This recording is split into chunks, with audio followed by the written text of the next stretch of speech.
It's real now, mate. It's real.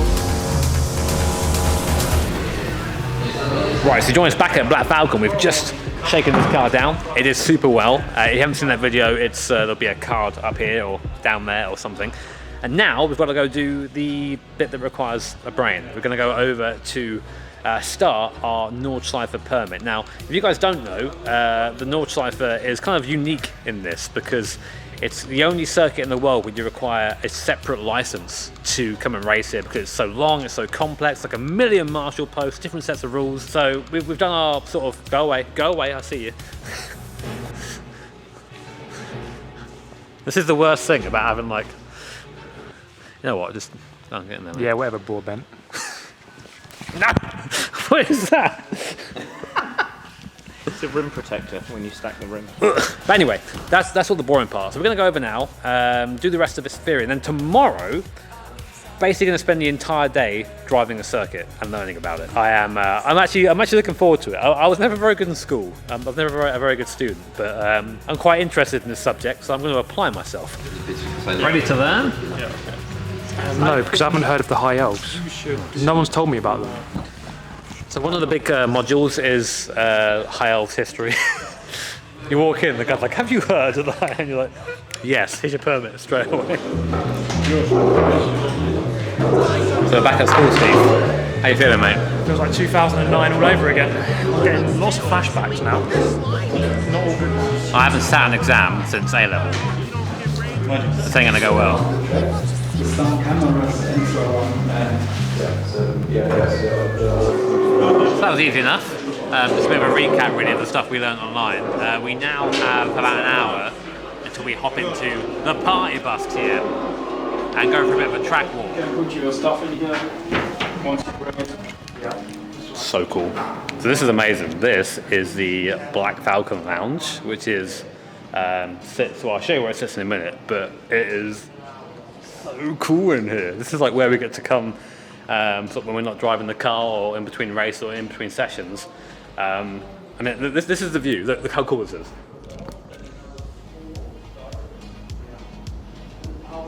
Unreal.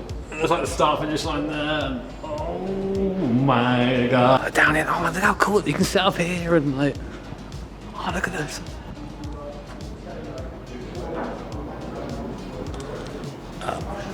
I think we've made it. I think we've made it, guys.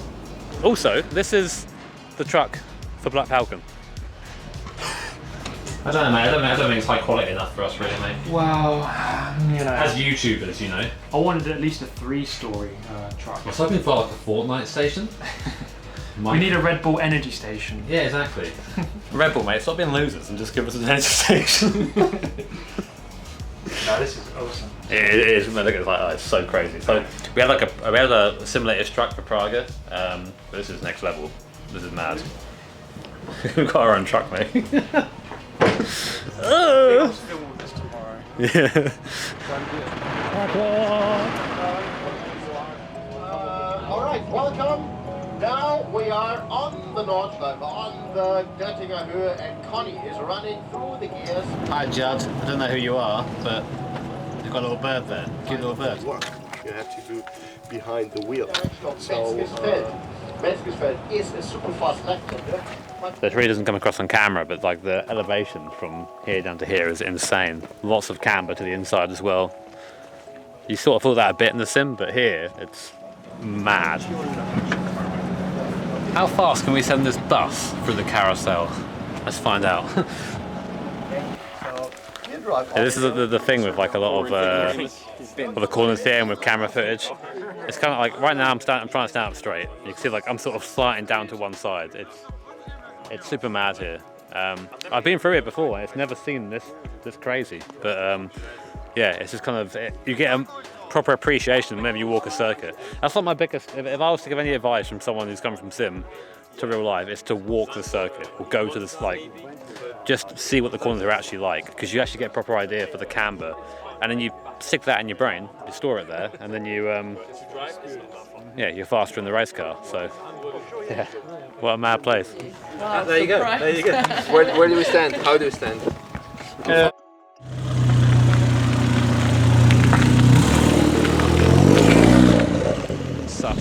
Hopefully I'm in some level of focus, but who knows. But hello, welcome. It's another early morning here at the Nurburgring, but this one's well, they've all been good ones. This is a very, very good one. We're still doing our permit, Steve and I, but this is like the practical part of the permit test. So we're just heading up to the paddock now, and then we're gonna go get suited and whatnot and get ready to do our laps. We've got to do about 20 laps today, and bear in mind Steve and I have both done 3 apiece so far, so we're not really that we're not that experienced at the moment, but at the end of the day we're going to know a lot more about this place. So I'm really looking forward to it, and I'm really looking forward to driving our race car as well.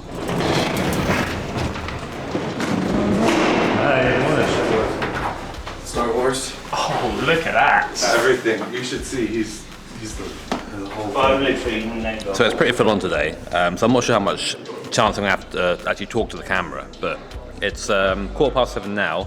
At 7:30 we've got to go down to Parc Fermé to the car, and then basically from 8 o'clock onwards we just do laps, we run around.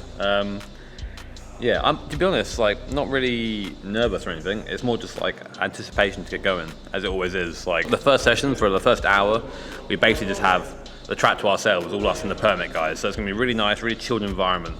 And I think that hour is gonna be really important to like then give us the confidence and move into like the next bit. And after 9 o'clock, all the cars are out, which includes like GT3 cars. So yeah, I'm gonna be the traffic now. All my years of being a dickhead in LMP1 is gonna catch up at me now. It's always Steve we wait for. It's always Steve. Every time. Except for when Jimmy's racing without Steve, then we wait for Jimmy. It's always Steve. There he is. Sorry, keeping you waiting there. Mate, that's our race car. It's real now, mate. It's real. It's real. An agile man there, struggling to get into a race. You don't need to say that out loud, do you? But you chose to.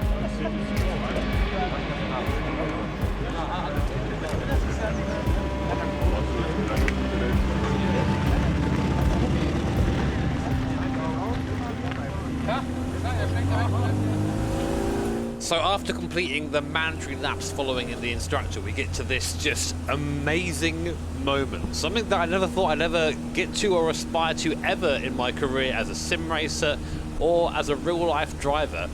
I am now on my way out of the pit lane to do my first lap of the Nordschleife on my own in the Bilstein 330i. This is a big moment, as you can probably tell. Even just revisiting now as voiceover, I get a little bit giddy watching it back. But for me, you know, this is my first time out on track, really without anyone showing me around. I know it doesn't sound like, that sounds like a silly thing to say, but we had an instructor for the first half of the day, which basically just gave us all the racing lines, gave us a good speed to run at, and now it's up to us to set the pace. And as you can see at the start here, I'm just sort of taking it easy. I also realised as well that I have the traction control still on the car. It's really, really important you turn traction control off in this car, because if you don't, the car straightens up when it feels like it's having some sort of sliding moment and puts you off into the grass, into the gravel, whatever's there, barrier usually on the Nordschleife. But here we are, as you can see, on board. Just coming to the end of the GP section now. We're following this Cayman GT4 in front. Already I'm thinking, I'm catching a Porsche. I'm the GOAT of all driving. And I thought, actually, no, I'm going to give him some space here. I don't know why I looked to the right there. I think maybe just forgetting where I'm going for a second. And then here we are, onto the Nordschleife. And it's now just me and my mate in the Porsche as we go down towards Hatzenbach for the first time. See, speed on the right-hand side there. Not astronomical speeds in the first lap, but I'm getting used to where I'm going a little bit. And Porsche already getting out of the way, just submitting to the glorious Bilstein BMW. For this first section here, already trying to feel out where I can put the car on the curbs and whatnot. Through here, really awesome section of a circuit. You can really use this curb on the right-hand side. You're getting up there, just trying to feel it out a little bit, and letting the car run through. Something you're going to see about my driving style in this car compared to Steve and compared to Misha. So I tend to be a gear higher in a lot of places, and I think this is more just because I'm so used to trying to roll speed in slower cars. I think, oh, I'll just stay in the high gear and not using the engine braking to slow it down. But that's my weird justification for that. I hope you enjoyed it. Through, I think that's called Schwedenkreuz there, and now we go down into Ironburn. Now you see how slow I was through there. I was really just trying to make sure I got through here in one piece. But now we get already to my favourite section of the circuit. This is down to the foxhole and the compressor, and you have to try and keep your throttle completely flat down here. Ignore the throttle trace thing there, it doesn't seem to work properly, but I can tell you I was flat all the way down here, flat, flat, flat, flat, thinking what am I doing, why am I flat, and I braked here.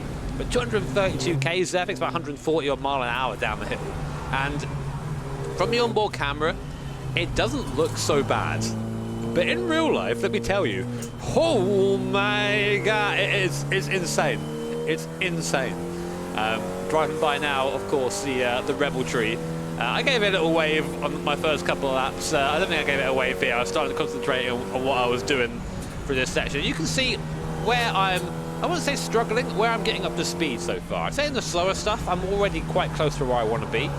But in the fast stuff, and in some of the lines through the corners, you can really tell that I've only done a couple of laps around here compared to some of the other drivers. But here comes someone else who's on the permit course. One of the other, I think it's a Porsche in front. I mean, you can see, despite the fact that we're not quite up to speed yet, a lot of confidence in the car. These Evo R suspension we've got on this 330i is just absolutely gorgeous. The car is super predictable. Here I didn't know what this guy was doing, so I just decided to go around the outside eventually. I lingered there a bit too long, but it's okay. And now down to the heaviest braking point on the circuit. Again, could probably use second gear here, but I think third gear pulls just fine. This car's got a lot of torque, so I don't find myself needing to go down an extra gear that much, but now, first time into the carousel. This was special. What a special time to do this. So, not that fast going in, just rolling it in the first time through, but yeah, what an epic experience. And unfortunately, we catch up with the course car here, slow on the way. And you can pass these guys without doing anything really, just make sure you don't hit them. And unfortunately, the rest of the lap was covered by a double yellow. But there, that was my first time out on a Nordschleife. Amazing.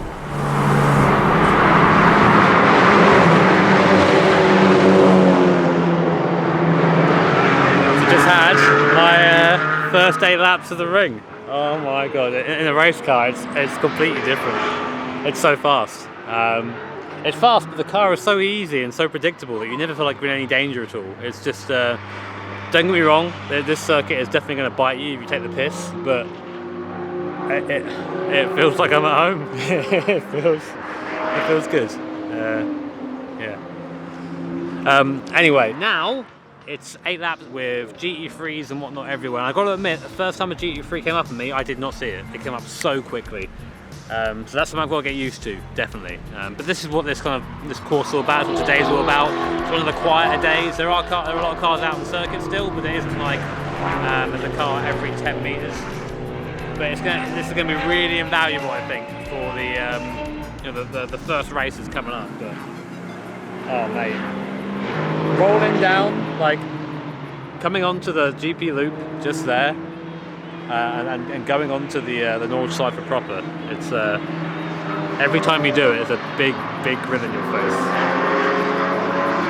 I'm a very lucky boy.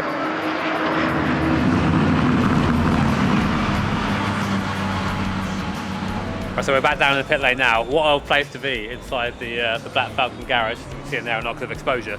But yeah, so we're going to do 2, I think, 4-lap stints because I'm not sure we have like a proper fuel tank in it yet. It's like still the consumer fuel tank, so we can't quite do the longer stints we need for the do it all in one go. But it's nice to have a break. You know, I'm still getting used to things around here, so it's nice to go out there, have a bit of time to sort of reflect on it, and then go again. But it's quite quiet actually. It's not too bad.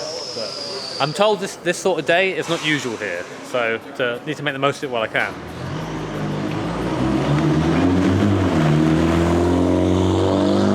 So as mentioned there, I used to do a few more laps to get my permit. Basically, it's just a matter of now just clocking off the laps and proving that I can go around the circuit and make it round in one piece. And given you've already seen the first half of the lap, I want to show you the second half of the lap. For a reason, you'll see why very shortly. So here we are then, going through the back section of the course now. This is one of my favourite parts of the course on the Nordschleife, and trust me, in real life, it's like 1,000,000% better than any simulator can make it out to be. All the elevation changes, all the cambers, all the curbs you have to avoid, the ones you have to hit. It's awesome, especially through here, through Whipperman. You a little bit left-hand side, then pretty much flat over the one on the right. The car moves around, absorbing the bumps well. And over this blind right-hander, over a crest here. In 5th gear, I could probably use fourth here. Like I said, I tend to be a gear too high in a lot of places, but I think that's also a part of me learning the circuit and not having the car be too aggressive. Now, something I want you to keep an eye on, because I didn't notice this, and I spoke about it a little bit in the clip before this, is look in my mirror, rear view mirror up in the top left-hand corner. I am very much focusing on what's coming ahead of me, but look behind me, like an absolute rocket, a flash of mint green and a flash of lights. That is the Falcon Racing Porsche, one that would go on to win the race, actually, on the day after this was recorded. And I see it about now. I'm like, oh my god, where the hell has that come from? And at this point, I'm staying on my line. It's the fast part of the course. He's flashing just to let him know I'm there, I guess. And I've indicated to go left, and he then goes around me here. But I'm wondering what to do in that situation. I always have to try and stay on the line, but when there's only one line you can take through there, otherwise the car gets slightly out of shape. I think I made the right choice there, although I'd be interested to hear what people who've raced here would think about that decision there to let him through at that point. But you can see the speed differential there. I had no idea he was there. Then suddenly, the flashing lights, bam, bam, bam, bam, bam, in your rear view mirror, and you get caught in a little bit of a daze there. And then by comparison, I think I'm driving heroically in this car. I think I'm driving it super fast, and then some guy on a GT3 comes by and makes you feel slow.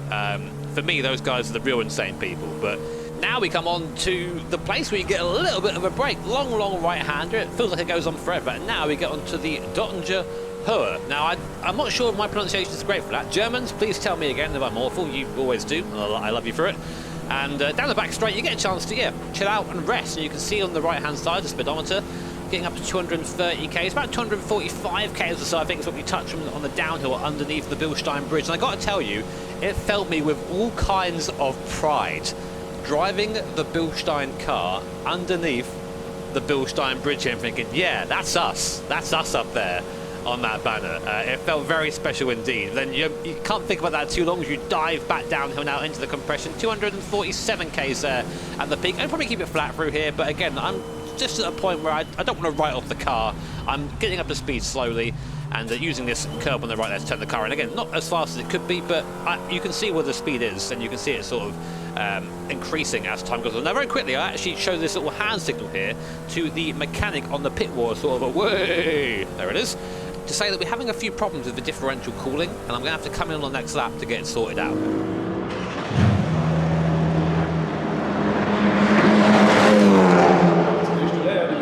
Alle Black Falcon. So, congratulations. Thank you very much. So, this is your permit. You will be driving tomorrow? Yeah. Guess who is now a certified permit holder for the Nordschleife?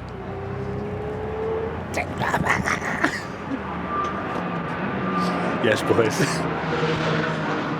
Right, so I have no idea what order this is in, but we've just got our permit, which is awesome.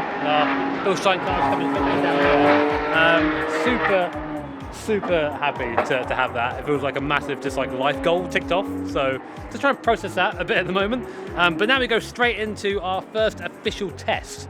So we've had a sort of a bit of an easy, almost like a track day testing session earlier on. Now it's like the Friday test for the race itself on the weekend. So all the big teams are out there, all the classes are out there. It's very heavily populated at the moment. Now I've actually already been out. It's quite hard to record stuff in order because carrying this around is quite difficult and stuff happens quickly at racetracks. But we had a little bit of a problem earlier with one of these sensors.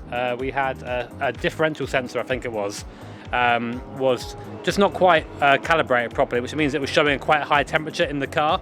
That's sort of been sorted out and fixed now, and I actually went out.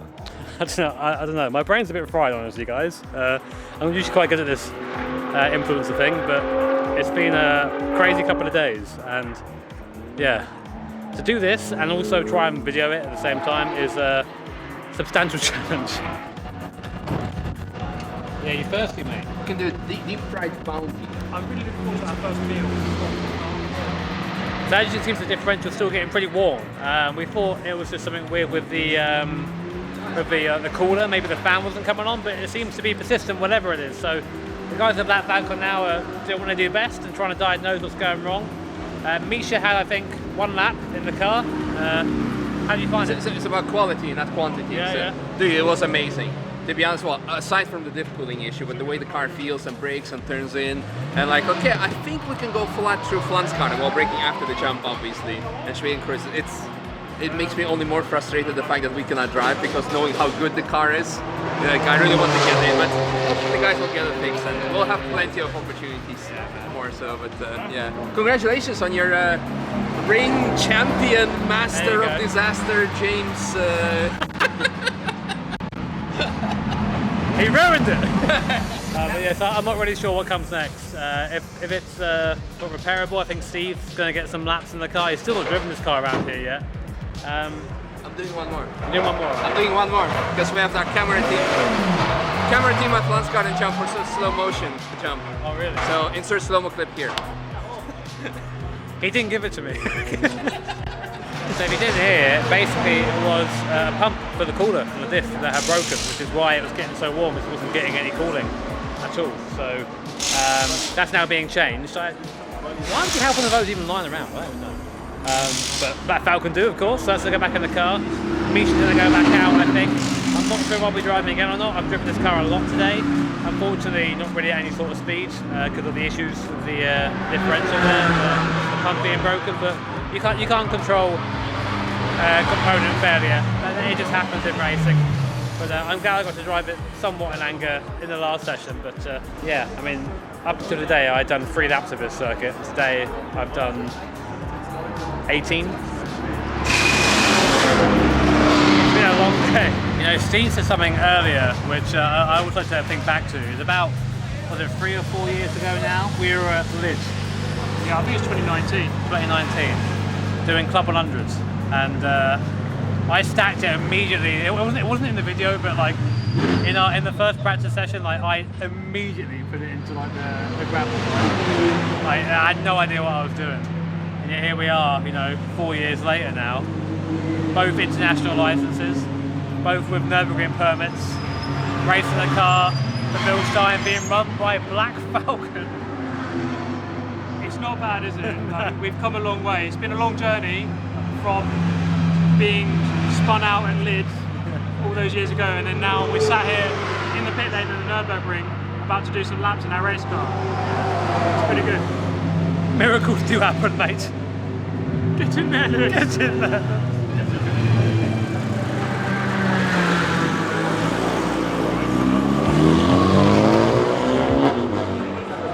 Big shout out to the Black Falcon boys there. They spent so long underneath that car trying to get that out there. So awesome to finally hit the pits. It's 4 PM now. I'm not quite sure when the day ends.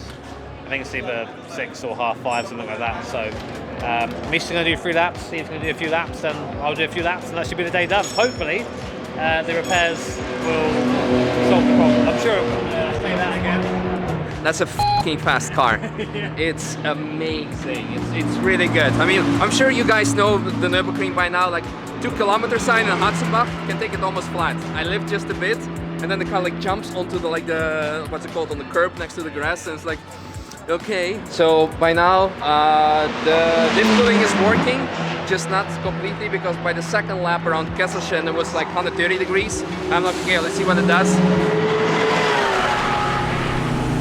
I know you guys are getting a lot of onboard laps here in this video, but I'm just so excited that I'm finally here that I wanted to show you, everything I can. So this is the last run of the day for me out in the car. The differential issues have been, I think, somewhat fixed. Basically, the issue we had is the pump for the differential cooler wasn't working, which meant that the differential got really hot and we had to slow the car down, bring it in, change oil, and kind of just keep doing that on repeat. It's a problem that can happen, of course, with new builds. I mean, and to be fair, it's the only problem we had all day, and this car had its rollout, its first ever shakedown, the day before the day. So to come out and do over 25 laps of a Nurburgring in a completely new car is insane, and a testament to just how professional the guys at Black Falcon are. But anyway, we come onto the Nordschleife again. You can see now a bit of a difference from earlier. I'm starting to get a bit more into driving the car. I'm starting to hustle it around a little bit.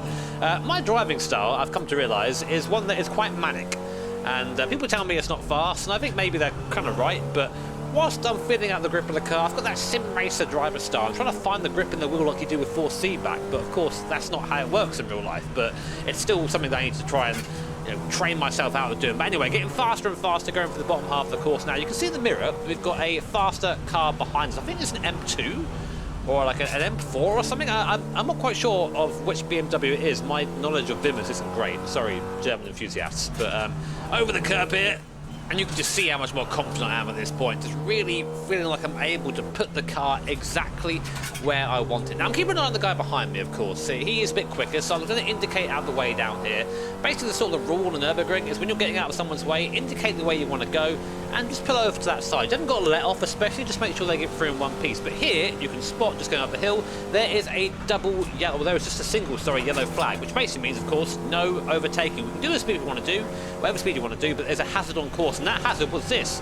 1, a course car, and 2, the recovery truck. And this is something that I'm going to have a hard time getting used to around here, is that when those guys are on circuit and there's a single yellow flag, you can overtake them at whatever speed you like, as long as it's safe, which is kind of mad to me. But we let the M2 in front of us go, who then promptly, as we go through trading points here, comes down to the braking zone and just forgets kind of where to brake, and has sort of the most sad off of all time. Luckily, only through the gravel, didn't hit anything.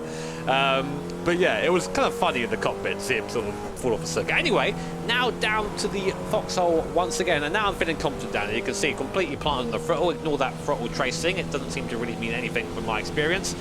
Again, 230 k's there, 233 at the peak for a second, and something you can't quite see on the footage here is that for a split second, when you hit the compression and go back up the hill, the throttle sticks on for about a second or so. So I was having to sort of somewhat account for that before turning in to the left-hander. Definitely going a bit quicker than earlier on, using a bit more of the course as well. We can run the curb on the left-hand side. You know, we've got fairly good travel in this Evo R suspension, so we haven't got to be too careful of the massive curves. But of course, anyone who's driven here before will know there are certain curves you just don't hit. And you can see through the fast stuff, I'm getting there. I'm still not quite there, but I'm getting there, you know. It's hard to sort of explain that this day didn't go particularly as planned in terms of having running. I only really had about 5 or 6 laps at full speed. The rest were done at a slower speed to conserve the differential. But now with the diff all completely fine again, I'm able to actually go out there and give it a good hack, you know, have a good go with it. So going through miss, hit, miss the first one, try and hit the second one, and then miss the last one. Very satisfying to get that right in real life. Down to this very slow braking zone once again, sort of try and square it off here. And the nice thing actually about being on the left-hand side of the car, of course, I'm a dirty degenerate Brit, I'm on the right-hand side of the car usually. On the left-hand side of the car, you can see that corner really well, especially down here as well, coming down to Adnal, into the sort of left-hand, and let the car just drift out to the right-hand side, trying to make sure I don't scrub the tyres too much. Very easy to do in this thing. We've got no downforce at all. It's just all mechanical grip from the suspension and from the tyre. And it's a good idea not to be abusing that too much, because 1, you can heat it up and ruin the tyre, and 2, you can just go off. Don't either. Flat through this little left-hand corner here, I think it's called Bergwerk from memory. I'm trying to learn all the corner names now. I'm not doing too well. And you can see big oil slick there on the right-hand side. So I avoid that. Make sure we don't run through that, because I did run through some oil a bit earlier on in the day. Unfortunately, no footage of that, and it is terrifying. Very scary. And now this very long uphill section. You're just flat all the way up here, pretty much. Go up to the right-hand side here to try and get a nicer line through this little left-hander. And you can see I actually hugged the left-hand line there, because this car isn't fast enough for me to use all the road. So we use the line of least resistance, which is the left-hand side. Finally taking 6th gear here. I think maybe I should probably keep it in 5th, but I don't want to buzz the engine all the way up the hill. You know, I've got that mechanical sympathy gremlin in the back of my head. Through this left-hander, the bravery corner, I wasn't very brave there. But again, a corner that I only really got to go through at full speed a few times on this day. So I think as time goes on, it will get quicker. But for now, focusing on the sort of getting technical stuff and the slow speed stuff, and the high speed stuff I think will come just with time and experience. Now, I want you guys to watch this, because it's my favourite carousel. Should have been in 3rd there. But I launch it in here, and the car responds so well. Just check this out. We're going to go in 4th gear, drop the car in, and then bam, back on the throttle, roll it through, rest of the steering wheel in 3rd gear, and then nail it on exit. It felt fast. Whether it was fast or not, I don't know, but it feels fast watching it here, so it must be fast, right? So now look in the mirror again. Guess what? We've got our mate back in the BMW, coming through this last section now. Pretty quick as I've gone through here, actually, just touching that curb almost on the left-hand side. I did that earlier on in the day. Very easy to do that. Don't do that. It's a good way to have a big accident. and now through this really technical section, using all the cambers through here. The road really, you can see just how it's all over the place, but you have to follow that camber for the line of least distance and the best grip as well. Coming through Whipping one more time, and unfortunately you're going to look up to the left hand side and see a waved yellow flag. Now, a yellow flag on its own basically just means you can still go at racing speed, just be prepared for something on track. There could be an incident coming up, there could be a car on the side of the circuit, there could be a course vehicle out there as well, but you can still keep racing speed, you just can't overtake. However, as we come around this right-hander here, which I only ever call YouTube corner, I'm sure it's got a real name somewhere, we get the double waved yellow flag. This is where all that permit training kicks in, because you have to now go to 120 kilometers an hour. Now, I was at 120 k's on the dash in front of me, but as you can see from the GPS, actually, I was going a little bit slower than that, which explained why I had a few cars queued behind me. But here's what the flag was for, and then that flag turned into a red flag, 80 k's, and back to the pit lane. Well, so the car and us survived the day. Unfortunately, at the end session, they had a red flag on the lap, so we really didn't get that much running at the end of the day. Bit of a shame, but it's telling me how the day's been. But you know, you have to consider this car was pretty much shaken down yesterday, and it's come out to the most abusive circuit in the world, and just handled it perfectly. I mean, big shout out to Bilstein. That Evo R suspension is bussin'. I actually said that. A 32-year-old man said bussin'. Deal with that. But yeah, seriously, handles the road super well. Gives us a lot of confidence as well, which is really important, especially for me and Steve. We're not like Misha. We haven't been here before, so we're all learning.